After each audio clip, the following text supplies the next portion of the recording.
So yun na nga mga kumare. So welcome sa ating vlog. So ayan. Magandang hapon. So mga Mars, ang tagal ko na rin talagang hindi nakapag-vlog ng yung talagang nakikita ba yung aking personal sa aking YouTube channel. So puro lang mula nung natanggap ko yung pin. So natanggap ko yung pin mga Mars ay May. So mula nun hindi na ako nagbablog about sa pag-tutorial ng about sa paglalasada kung paano gumawa. So ngayon, ayan, welcome back sa atin. So kasi mga Mars sa paggawa ng reels.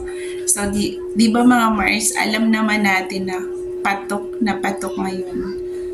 Grabe yung pawis ko. Sobrang init kasi. So, alam naman natin na patok ngayon mga Mars ang pagre-reels, di ba? So, marami na talaga. Wala ka nang, kapag nagbukas ka ng Facebook, so, ang makikita mo doon, halos nagre-reels na ang mga tao. So, lahat ng mga talent nilabas na. Woo! Yung hindi ka marunong magluto, makakapagluto ka dahil sa pag-reels. Diba mga Mars? And then, kahit hindi ka marunong sumayaw, makakapagsayaw ka dahil sa pagre-reels. And then, kahit grabe yung pawis ko dito mga Mars. Ayan, so, commercial man na tayo. At dahil sa pagre-reels din, maraming mga mami ang sobrang busy na.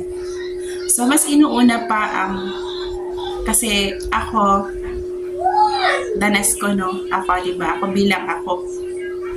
So, naranasan ko rin talaga bilang mami na pagkagising mo, mas inuuna mo pa ang makipag-engage sa kapwa natin, content creator.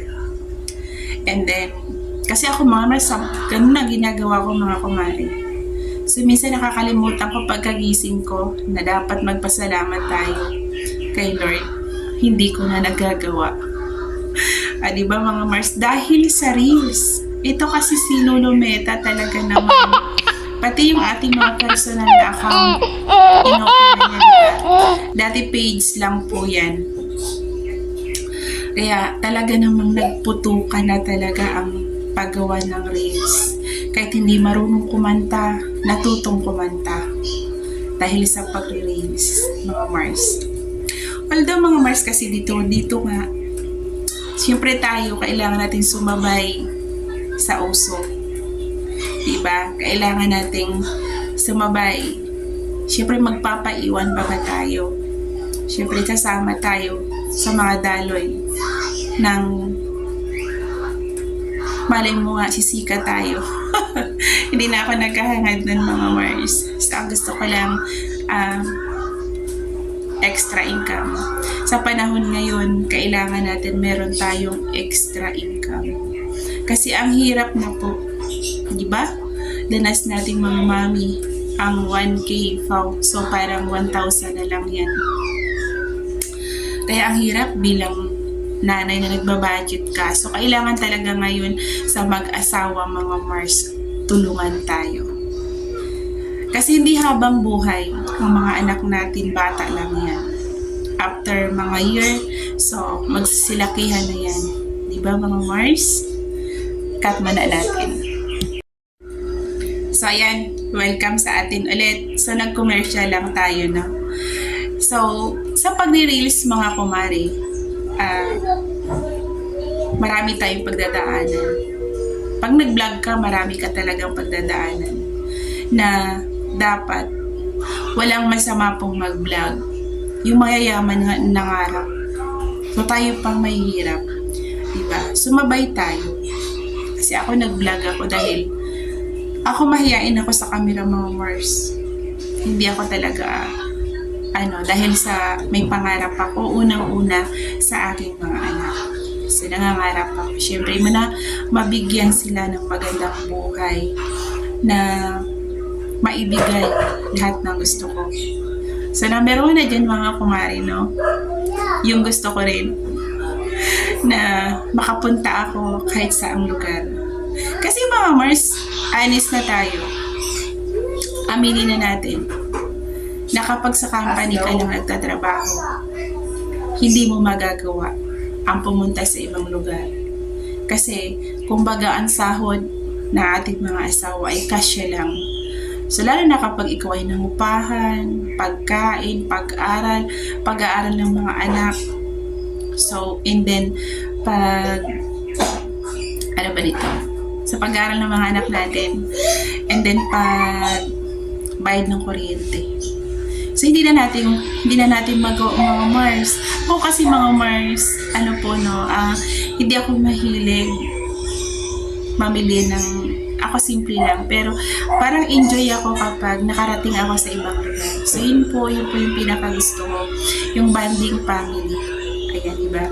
So, pinasok ko ang pagbablog dahil may pangarap ako. Hindi ako nagbablog, na ipakita lang kung ano mang meron ako.